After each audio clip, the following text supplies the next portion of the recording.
오늘 본문에는 날 때부터 시각장애, 요즘에 이제 소경이란 말을 잘 안 써요.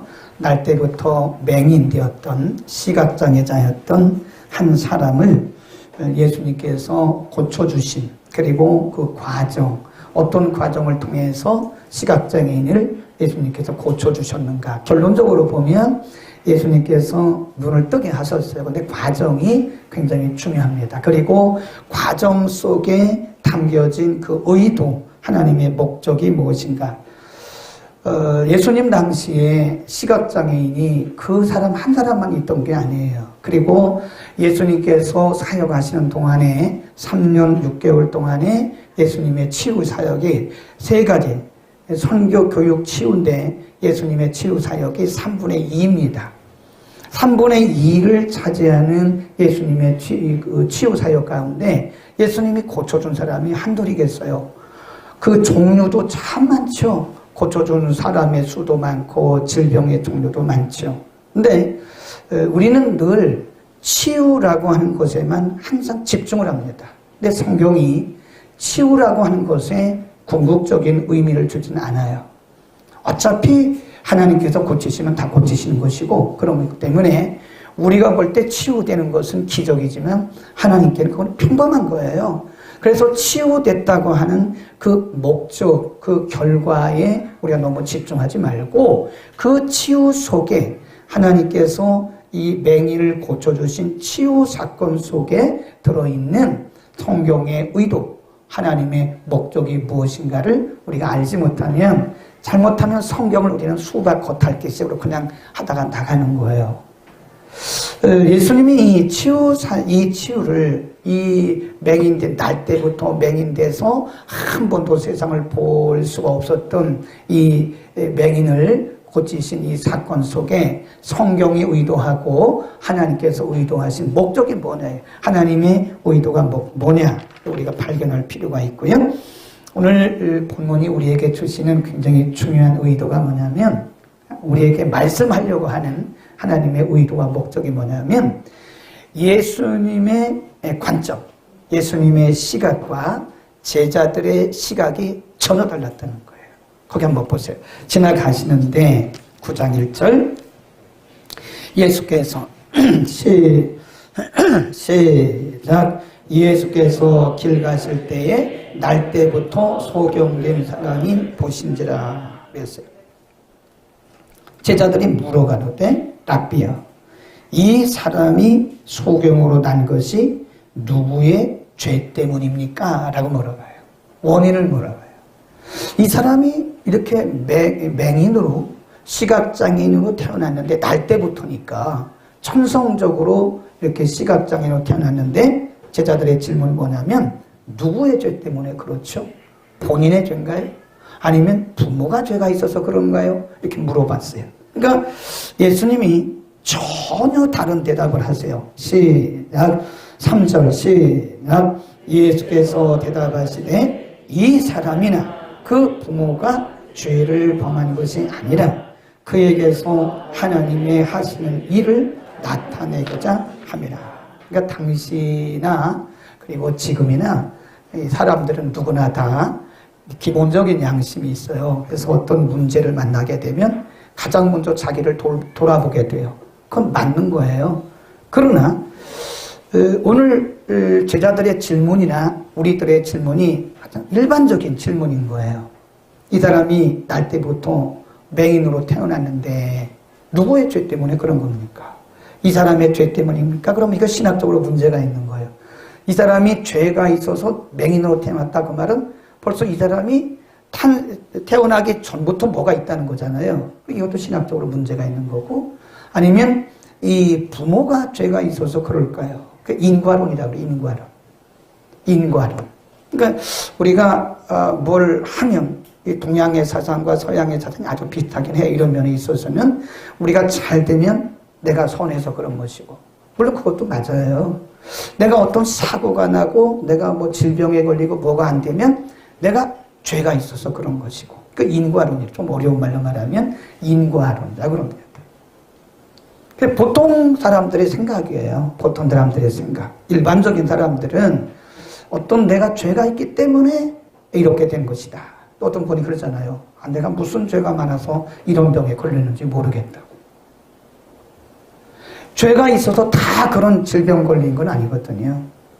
그러니까 그 당시 지배적인 생각이 뭐냐면 인과론적인 생각인 거예요. 죄가 있어서 이 사람이 죄가 있거나 부모가 죄가 있어서 이렇게 되었을 것이다. 그런데 예수님은 의외로 그렇게 대답하지 않으셨어요. 누구의 죄라고 말씀하지 않고 부모의 죄도 아니고 이 사람의 죄도 아니다. 하나님께서 이 사람을 통해서 하실 일을 나타내시려고 하신 것이다. 하나님이 이 사람을 통해서 무언가 일을 하시려고 하는 하나님의 섭리적 관점에서 본 거예요. 전혀 다르죠. 제자들은 누군가가 죄가 있기 때문에 그럴 것이다. 원인. 누군가가 뭔가 원인이 있을 것이다. 그런데 예수님은 그게 아니고 이 사람을 통해서 하나님께서 뭔가 하나님의 하나님 되심을 드러내려고 하시는 하나님의 섭리가 있는 것이다. 그래요. 그러니까 우리가 참 실수할 때가 많아요. 목사인 저도 어떤 성도들을 신방하고 상담할 때 이래서 그렇다고 말할 때가 지금은 잘 그런 상담을 제가 안 합니다. 근데 옛날에는 그랬던 것 같아요. 네, 그래서 그런 거다. 혹시 11조 때 먹었나요? 이렇게 물어봐요. 11조 때 먹어서 병 걸리면 다 병 걸려야 돼요. 우리 가운데 정확하게 11조를 아는 사람이 몇 명이나 있겠습니까? 응? 정확하게 성경대로 11조를 아는 사람이 몇 명이나 있겠어요? 그럼 다 병 걸려야 돼요. 다 사고 나야 돼요. 그렇게 물어보는 거예요. 혹시 11조 때 먹은 거 있어요? 혹시 뭐 주일 성수 안 한 거 있어요? 혹시 하나님 앞에 뭐 약속하고 약속 안 지킨 거 있어요? 물론 그것 때문에 우리에게 문제가 있을 수는 있습니다. 그러나 케이스 바이 케이스. 모든 사람이 다 그런 건 아니에요. 그러니까 우리가 그런 관점에서 사람을 보면 안 된다는 거예요. 아, 저 사람이 저렇게 어려움을 당한 것은 죄가 있을 것이다. 당신 회개해야 돼. 이렇게 말하는 것도 상당 부분 비성경적이라는 거예요. 성경적이지 않다는 하나님의 관점이 아니라 인간의 관점으로 바라보는 거예요. 인간의 관점. 그러니까 우리는 no answer, 답이 없어요. 우리가 어떻게 알겠어요, 그거를. 목사님, 제가 왜 이렇대요? 내가 어떻게 알아요, 그거를. 내가 하나님이 아닌데. 그건 내가 답을 아는 것처럼 말하는 것은 상당히 하나님의 영역을 침범한 거예요. 모른다고 말하는 게 정확합니다. 단, 우리가 추측해 볼 수 있어요. 그러나 본문이 우리에게 말씀하는 것은 하나님의 관점과 인간의 관점이 다르기 때문에 우리가 서둘러서 결론 내리지 말라는 거예요.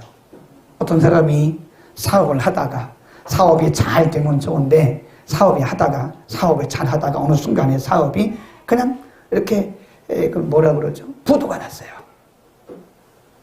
그럼 그때부터 우리는 막 씁니다. 아, 1번 이래서 그럴 것이다. 2번 이래서 그럴 것이다. 3번 이래서 그럴 것이다. 라고 우리 스스로 어떤 문제의 원인을 찾아요. 그리고 말을 하는 거예요. 그러니까 상처를 더 받습니다. 욥이 굉장한 어려움을 당하잖아요. 아들, 딸 다 잃잖아요. 자기 재산 다 잃어버렸잖아요. 자기도 병 걸렸잖아요. 머리부터 발끝까지 상피병, 그 코끼리 상자입니다. 온몸이 코끼리처럼 다 굳어가는 온몸의 피부가. 부인은 도망가 버렸어요. 세상에서 이렇게 불행한 사람이 또 어디 있습니까? 욥의 친구들이 옵니다. 욥을 위로하러 와서 욥에게 자꾸 똑같은 맥락에서 보는 거예요. 세상에 죄 없이 어려움 당한 사람 봤냐? 인과론을 가지고 자꾸 인간적인 관점, 인간의 그 인과론을 가지고 욥에게 잣대를 갖다 대는 거예요. 그러니까 욥, 너 무슨 죄를 졌지? 회개해. 너의 처음은 미장하지만 너의 처음은 미약하지만 나중은 창대할 거야. 이 세상에 죄 짓고 멀쩡한 사람 봤어? 이러면서 말이지 욥의 친구들이 욥을 자꾸 판단하는 거예요. 근데 그것이 오히려 욥에게는 큰 상처가 된 거예요. 인간은 누구도 결론 내릴 수가 없습니다. 함부로 결론 우리 자신의 문제도 이래서 그럴 것이다라고 하는 추측은 할 수 있어요. 그러나 이래서 이렇다라고 우리가 결론 내릴 수는 없어요. 하나님은 모든 일들을 통해서 그분의 일을 해 나가시는 거기 때문에 우리는 잘 되는 것만이 기도 응답이라고 생각해요. 제가 전에 한번 얘기했는데 지난 주간에 생로병사의 비밀이라는 그 프로그램을 봤는데 그런 거 볼 필요 있어요. 그런 거 봐야 됩니다. 기도만 한다고 경건한 건 아닙니다. 그런 걸 봐야 돼요. 근데 어떤 의사가 이런 얘기를 합니다. 사람들이 물 위를 거는 게 기적이라고 생각하는데 아니라는 거예요. 우리가 땅 위를 걷는 것만도 기적이라는 거예요. 아멘. 많은 사람들이 기적을 굉장히 큰 거로만 생각하는 거예요. 예. 베드로가 물 위를 건 것처럼, 예수님이 물 위를 걸으신 것처럼 물 위를 걷는 거 기적이라고 말하는데 그 의사가 말하기를 아니라 이거예요. 많은 사람들이 물 위를 걸어야 기적이라고 생각하는데 의사인 자기가 볼 때는 사람이 이렇게 직립보행할 수 있는 이 자체만으로도 우리는 기적 속에 살고 있는 것이다. 아멘. 네, 우리의 관점이 하나님의 관점과 접근해 나가야 돼요. 믿음의 관점이라고 하는 것은 관점의 이동입니다. 관점이 하나님 관점으로 이동되어가는 이것이 신앙의 성숙이에요. 우리가 신앙에 성숙하지 못했을 때는 내 문제도 내 관점으로 보는 거예요. 내 관점으로. 인간의 관점으로 보는 거예요. 그러나 신앙에 성숙했을 때는요, 하나님의 관점으로 이 관점의 이렇게 중심이, 축이 이동이 되는 거다. 아멘. 훈련해야 됩니다. 훈련. 그러니까 우리가 다른 사람들에게도 너무 잣대를 갖다가 내 관점으로 대지 마세요. 하나님의 관점은 다를 수가 있어요.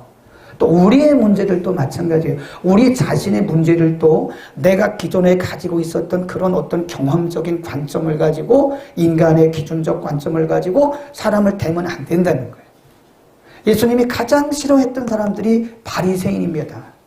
바리새인들은 자기적 관점, 율법적 관점을 가지고 사람을 판단하는 거예요. 그런데 자기들은 거기 못 미치는 거예요. 미치지를 못, 자기는 거기 월등히 못 미칩니다.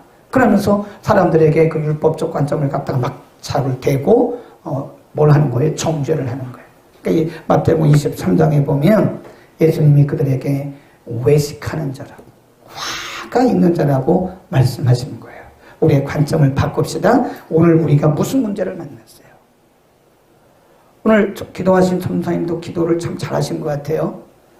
유창하게 했단 말이 아니라 그 기도의 내용이 코로나19는 인간적 관점에 보면 재앙입니다. 이건 정말, 그러니까 사람들이 따지잖아요. 누구 때문에 그럴까? 코로나가 누구 때문에 왔을까? 대통령인가? 국회의원인가? 목회자인가? 교회인가? 막 따지잖아요. 그런데 따질 수가 없는 거예요.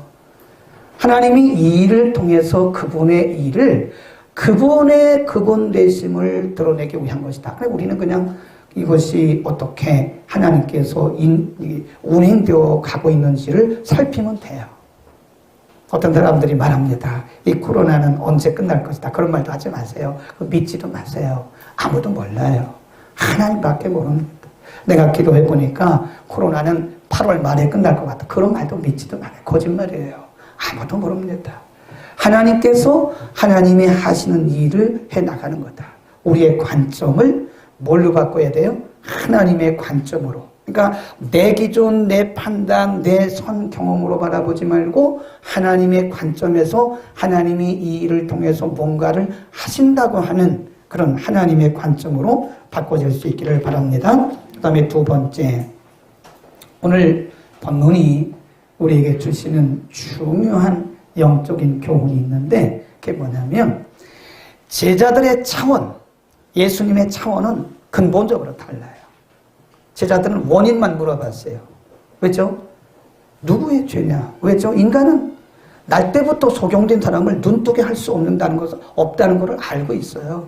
상식적으로 알고 있어요.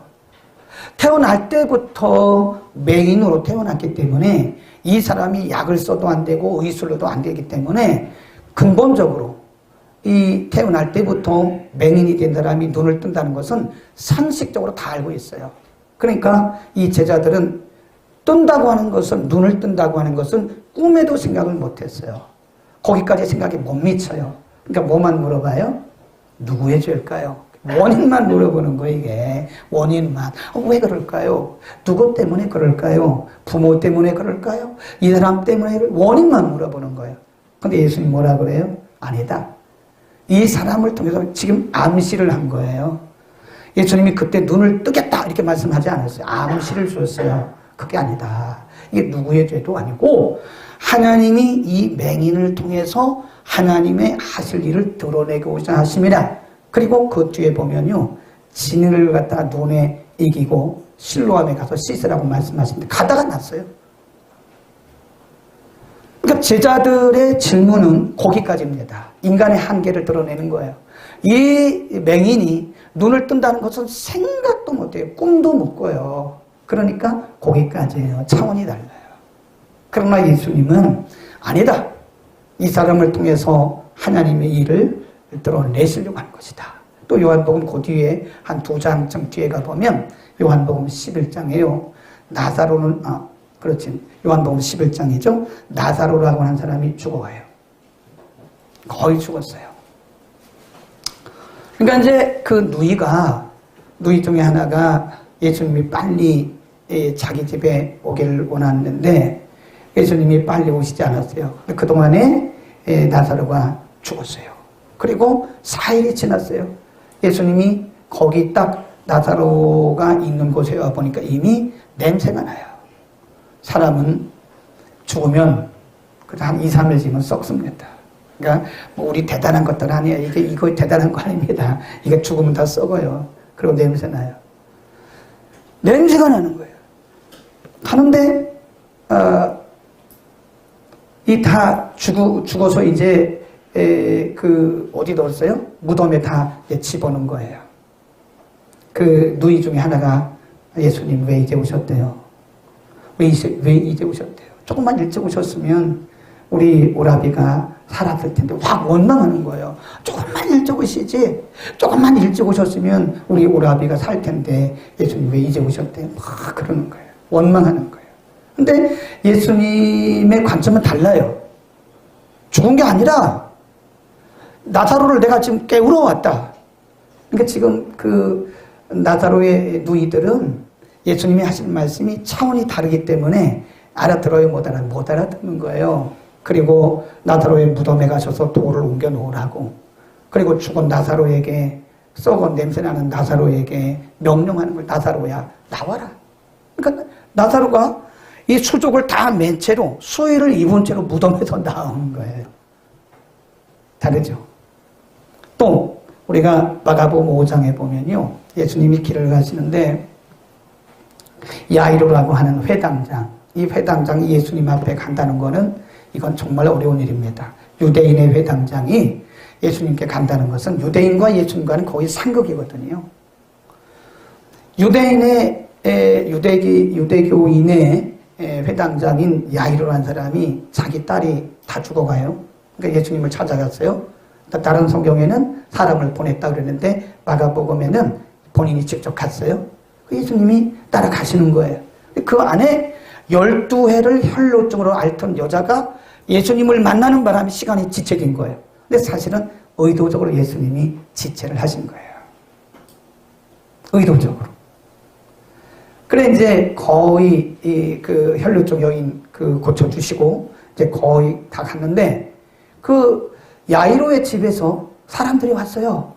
그러면서 야이로에게 말하기를 당신의 딸이 벌써 죽었는데 그 예수님 왜 이렇게 귀찮게 하냐고. 이건 뭐죠? 그들의 관점입니다. 그들의 차원에서 얘기한 거예요. 이미 죽었다. 예수님이 온다고 뭐 죽은 딸이 사냐? 자기들의 차원에서 얘기를 한 거예요. 그러니까 예수님이 야이로를 돌아보시면서 Don't be afraid. Trust in me. 염려하지 말고 나를 믿어. 나를 믿어. 사람들은 자기 차원에서 얘기한 거예요. 이미 죽었는데 예수님 오신다고 삽니까? 예수님 괴롭게 하지 마시오. 근데 예수님 말씀하기를 Don't be afraid. 걱정하지 마. 너는 다만 trust in me. 나를 믿기만 해. 그러니까 예수님의 차원과 그 야이로의 집에서 온 그 종들의 차원은 이게 하늘과 땅 차이입니다. 이걸 아셔야 돼요. 하나님의 차원, 인간의 차원은 다릅니다. 근데 우리는 우리의 차원에서 모든 걸 보는 거예요. 의사가 안 된다 그러면 안 된다고 믿고 있어요. 그러니까 하나님 말씀보다 의사의 말을 더 믿는 거예요. 의사가 안 된다면 안 된다고 믿고 있더라니까. 그건 의사의 차원인 거예요. 인간적 차원에서 그렇게 말한 거지 하나님이 하시면 하실 수 있는 겁니다. 아멘. 우리는 모든 것들을 하나님의 차원에서 봐야 된다 이거예요. 차원이 바뀌어야 됩니다. 관점도 그 중심축이 이동이 돼야 되지만 우리가 차원을 업해야 돼요. 차원을 한 단계 높여야 되는 거예요. 우리가 얕은 물가에서 첨벙첨벙만 하지 말고 좀 깊은 은혜 바다 속에 들어가 보자 이거예요. 아멘. 말씀을 믿는 게 하나님의 약속을 믿는 게 믿음입니다. 도대체 믿음이 뭡니까? 하나님의 약속을 현실적으로, 조건적으로, 인간의 논리적으로, 학문적으로 안 되는 거지만 그러나 하나님은 전능하시기 때문에 하나님이 하시면 하실 수 있다고 하는 그거를 믿는 거예요. 하나님의 약속을 믿고 하나님의 말씀을 믿는 겁니다. 의외로요, 크리스찬들이 실망을 빨리 합니다. 이렇게 보면요, 의외로 크리스찬들이 실망을 빨리 해. 그러면 안 되거든요. 말씀을 믿는 우리들이 왜 이렇게 빨리 실망하고 빨리 포기하냐고요. 근데 반대로 굉장히 아이러니컬한 거예요. 굉장히 모순적인 거예요. 이상하게도 크리스찬들이 빨리 실망하고 빨리 낙심하고 빨리 포기를 하더라고. 희한해요. 그 이스라엘 백성들, 광야를 지나가던 이스라엘 백성들하고 비슷해요. 어디 병원 가니까 의사가 그러는데 이건 뭐 약도 없고 이건 고치는 뭐 병명도 모르고 그런다고 그랬다고. 그러니까 막 절망을 하는 거예요. 그거 참 희한하네. 아니 의사 말은 믿는데 왜 하나님은 두려워하지 말고 믿기만 하라고 말씀하셨는데 왜 의사 말은 믿는데 저렇게 전폭적으로 믿는데 하나님 말씀 왜 안 믿지? 차원이 달라요. 차원이. 우리가 레벨이라고 레벨. 급이 클래스가 틀려요. 하나님의 급과 하나님의 차원과 인간의 차원은 다릅니다. 그러니까 우리가 레벨업 한다고 그래요. 레벨업. 우리의 신앙을 그 클래스를 높여야 됩니다. 항상 아까 말했잖아요. 우리 손주가 손녀가 노란띠 땄다가 그 다음에 초록띠, 그 다음에 이제 아마 얼마 있으면 이제 파랑띠 딸 거예요. 네. 그럼 할아버지가 조심해야 될 것 같아요. 나는 태권도 태자밖에 모르거든요. 이들이 점점 이제 시간이 가고 이제 운동을 하고 훈련을 하면서 이게 이제 늘어나면 지금은 저렇게 연약한 아이, 소녀 같으지만 얘가 이제 막 검은띠 따고 그래봐요. 조심해야 돼요, 여러분들도. 올라간다니까? 훈련하고. 이게 내가 볼 때 이렇게 보면은요, 사실 뭐 공 갖고 놀기만 하더라고. 별게 하는 게 없어요. 가끔 가다가 사범님이 이렇게 뭐 하나 들어주면 발길을 차고, 야! 하고 가고 그러더라고. 근데 그게 쌓이는 거예요. 네, 우리 아이가, 우리 딸이 피아노를 치잖아요. 근데 피아노 칠 때 보니까, 처음부터 그냥 뭐 치는 게 아니더라고. 뭐 그냥 체륜이 100번부터 하나? 뭐 그냥 제일 높은 거부터 치는데 처음에 보니까요, 띵똥 이런 거만 한 3개월 하더라고. 맨날 띵똥 속으로. 야, 그래가지고 어느 천년에 찬송가 치냐? 그랬는데요, 어느 시점이 되니까 사유자재로 치더라고. 네, 어느 시점이 되니까 피아노 치는 거, 뭐 건반 치는 거, 뭐 자유자재로 치더라고요. 이게 과정이 있단 말이에요. 근데 그것이 뭐 어디 가만히 있었는데 실력이 업됐어요? 아니잖아요. 계속 수고하고 노력하고 그냥 콩나무 위에 물 부는 것처럼 계속 헛된 시간, 헛된 돈 보내는 것 같지만 그게 아니더라고. 우리 아들은 김은혜 집사님의 제자입니다. 저는 뭐 음악에 대해서는 아주 문외한이에요. 악보도 못 봐요.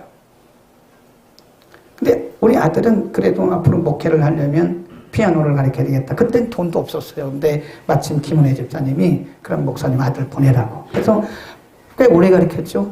근데 지금은 피아노를 뭐 교회 가서도 그냥 뭐 반주자 없으면 자기가 쳐요.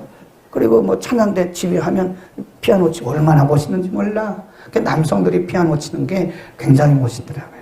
근데 그 아이가 뭐 하루아침에 피아노를 친 거야? 아니잖아요. 처음에는 거기도 마찬가지였어요. 띵똥 이렇게 했단 말이에요. 근데 어느 시점에 가서 이제 레벨이 실력이 업되고 하다 보니까 향상되고 나중에는 어떤 악보든지 다 보는 거예요. 다 소화가 되는 거예요. 우리의 신앙이 그렇게 좀 향상될 수 있기를 축원합니다. 하나님의 차원에서 보라 이거예요. 자꾸 내 차원에서 보고 그거 안 된다니까 이렇게 말하지 말라는 거죠. 좀 답답해요. 여러분들이 어떨 때 그렇게 얘기하는 걸 보면 좀 답답해요. 저분 하나님 안 믿나 봐. 정말 살아계신 하나님, 불가능이 없으신 하나님을 믿는다면 왜 저렇게 쉽게 저렇게 얘기를 하지? 저렇게 쉽게 포기를 하고 쉽게 낙심을 하고 왜 그러지? 하나님 돌아가셨나 봐. 저분 하나님 안 믿나 봐. 그런 생각이 들 때가 있어요. 우리의 신앙이 하루아침에 커지겠습니까? 신앙이 자꾸 향상돼야 돼요. 지금은 이렇지만 그런데 예를 들어서 피아노 학원을 10년 다녀서 그런데 아직도 체론이 100번 쳐. 그러면 그건 아니죠. 그건 아니죠. 피아노 학원을 10년 다닌 친구가 아직도 띵동 이것만 하고 있으면 그거는 전혀 아니죠. 시간 낭비한 거고 돈 낭비한 거죠. 우리는 우리의 신앙을 업그레이드 하시길 바랍니다. 아멘. 한 단계 높이세요. 그래서 차원을 높이세요. 자꾸 내 차원에서 보지 말라고요. 내 차원에서 보고 자꾸 안 된다를 말하지 말고 이 차원을 업시켜요. 그래서 우리가 내 차원이 아닌 누구의 차원으로? 하나님 차원에서. 네. 하나님 차원에서 보라는 거예요. 하나님 차원에서. 아멘. 그래서 우리가 모든 것을 이렇게 보면요. 우리 보는 눈의 차이더라고요. 보는 눈의 차이예요. 눈이 다친 사람은 아무리 보화가 있어도 그 보화인지 몰라요. 네. 그래서 예수님도 천국은 밭에 감추인 보화와 같다 그랬어요. 발견한 자만 알 수 있는 거예요. 우리의 신앙이 업되기를 축원합니다. 향상될 수 있기를 축원합니다. 뭘로? 하나님의 차원으로. 그 다음에 세 번째, 오늘 본문을 가만히 보세요. 예수님께서 이 사람의 눈을 뜨게 하시는 과정을 보세요. 과정. 6절입니다. 시작. 이 말씀을 하시고 땅에 침을 뱉아 진흙을 이겨 그의 눈에 바르시고 거기다가 흙 거기다 줄여놓으세요. 흙. 침을 뱉아 진흙을 이겨 그의 눈에 바르시고 이르시되 실로암 못에 가서 씻으라 하시니 실로암은 번역하면 뭔 뜻이래요? 보내심을 받았다. 저도 이제 그 예루살렘에 있을 때 그 실로암 연못까지 걸어가 봤어요. 근데 실로암 우리가 생각할 때 그림을 한번 보여줬으면 좋았는데 그 실로암 연못이 이렇게 둥그런 그런 연못이 아니에요.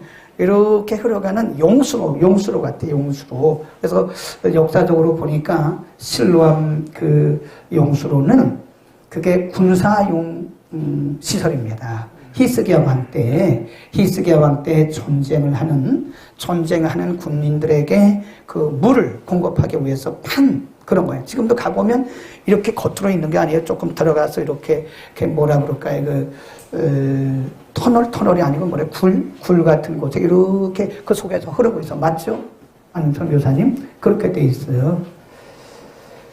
우리는 여기서 잘못 생각하면 진흙, 그 다음에 실로암, 연못.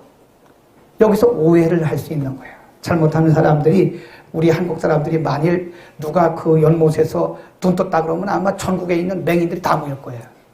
그게 아닙니다. 그게 아니에요. 옛날에 포천에 무슨 생수가 난다 그러니까 전국에 있는 사람들이요. 그 탱크로리죠. 탱크로리. 큰 탱크로리 끌고 와가지고 물 퍼가고 그랬어요. 그 물 퍼다가 삼각산에 놓고 또 삼각산에 가지고 와 그랬어요. 제가 한번 신학교 다닐 때 거기 한번 실습을 가봤어요. 아니 사람들이 왜 이렇게 사람들이 모인다냐? 그랬더니 그 어떤 분이 거기서 기도하다가 거기서 능력 받았대잖아요. 그러니까 막 우물이에요. 우물 곁에 사람들이 벌떼같이 거기 앉아가지고 개구리처럼 왈왈왈왈 기도하고 있더라 속으로. 아이고 한국 성도들이 이렇게도 수준이 낮구나. 수준이 낮은 거예요, 그게. 거기서만 그렇게 있는 게 아닙니다. 어디 가든지 꼭 실로암 모세만 능력이 있는 건 아니에요. 근데 이 사람에게 있어서는 예수님이 실로암 연못을 도구로 쓰신 거예요. 흙, 아마 한국 교인들이 거기 있었으면 그 동네 흙 아마 땅값 엄청나게 올라갔을걸. 왜냐하면 그 진흙을 그 눈에 바르고 눈 떴으니까. 참 부질없는 짓을 많이 합니다. 크리스찬들이. 수준이 낮아요. 그런 걸 보면.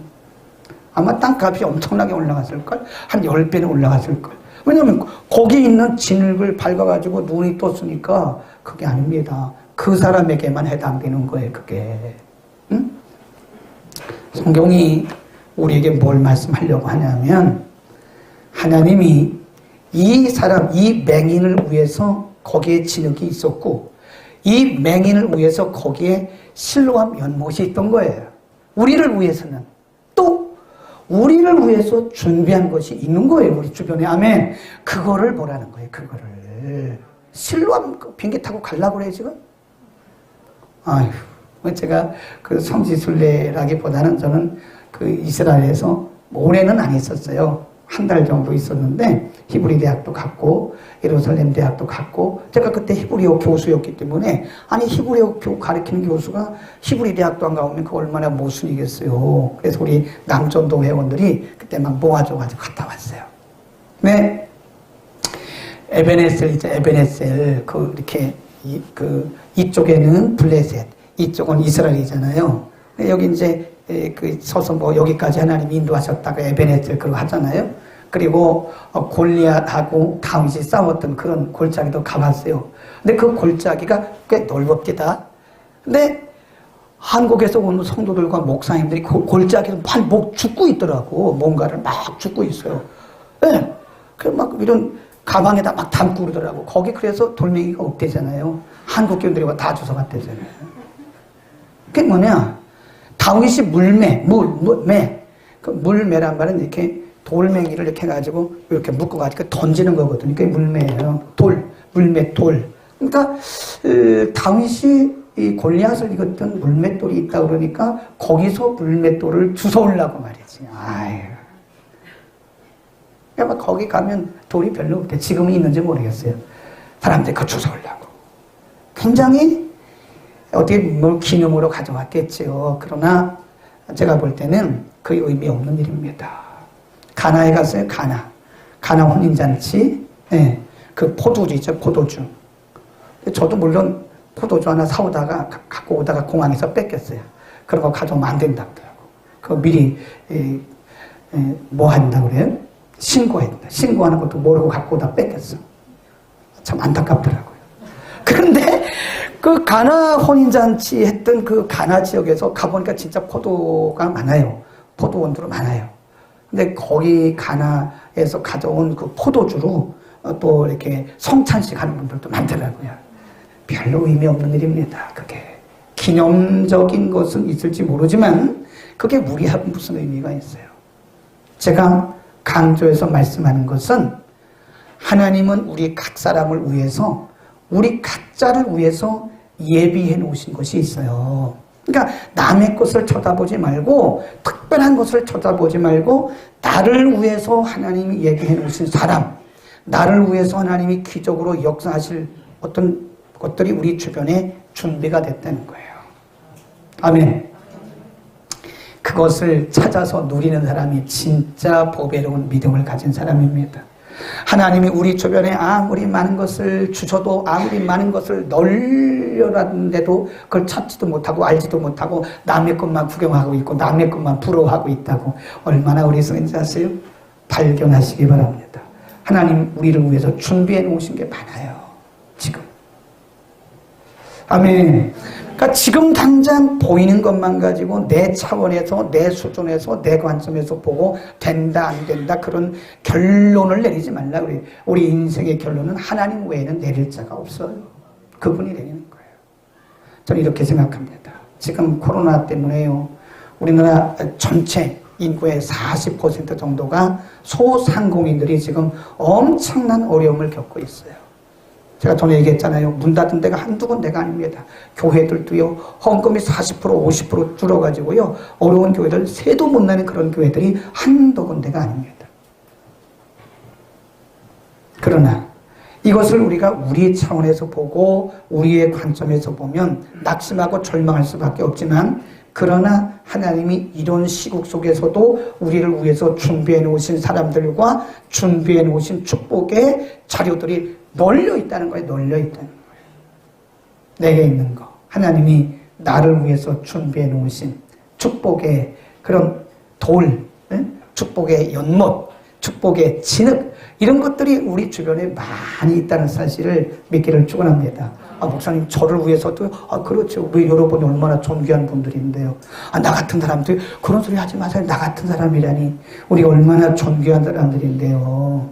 응? 옆에 계신 분하고 인사합시다. 존귀하신 장로님, 존귀하신 군사님, 옆에 인사하세요. 존귀하신 성도님, 존귀하신 집사님.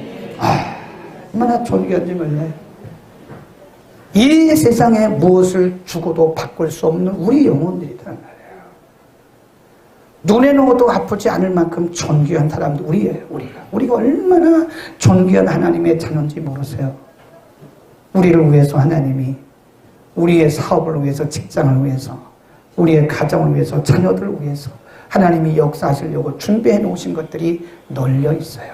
이제 하나님이 때가 되시면 그거를 쓰실 겁니다. 아멘. 하나님이 때가 되시면 진흙을 통해서 그 눈에 발라주시고 실로암에 가서 씻으라고 말씀하신 것처럼, 하나님의 때가 되면 우리 주변에 널려있게 준비해 놓으신 이런 것들을 통해서 하나님이 우리의 인생을 복되게 하실 것입니다. 기도